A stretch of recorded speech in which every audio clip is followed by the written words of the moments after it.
میں ایک بند عاصی ہوں، خطا کار ہوں مولا۔ حرام کمائی کی نحوست عبادت پر پڑتی ہے۔ عن ابن عمر رضی اللہ عنہ قال من اشترى ثوبا ب10 دراهم وفيه درهم حرام لم يقبل الله تعالى له صلاة ما دام عليه ثم أدخل إصبعيه في أذنيه وقال صمت إن لم يكن النبي صلى الله عليه وسلم سمعته يقول رواہ البیہقی فی شعب الایمان۔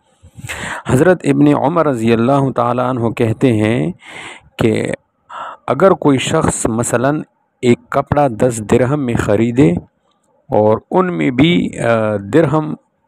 بھی درہم حرام مال کا ہو، تو اللہ تعالیٰ اس وقت تک اس شخص کی نماز قبول نہیں کرے گا جب تک کہ آدمی کے جسم پر وہ کپڑا ہوگا۔ اس کے بعد حضرت ابن عمر رضی اللہ تعالیٰ عنہ نے اپنی شہادت کے دونوں انگلیاں اپنے کانوں میں ڈال دیے اور کہا کہ یہ دونوں کان بہرے ہو جائیں اگر میں نے یہ رسول کریم صلی اللہ علیہ وسلم کو فرماتی ہوئی نہ سنا ہوں۔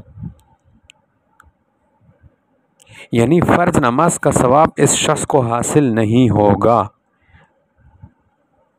پڑھی ہوئی نماز تو ہو جائے گی، قضا کرنا لازم نہیں ہے، لیکن قبولیت اور ثواب نہیں ملے گا۔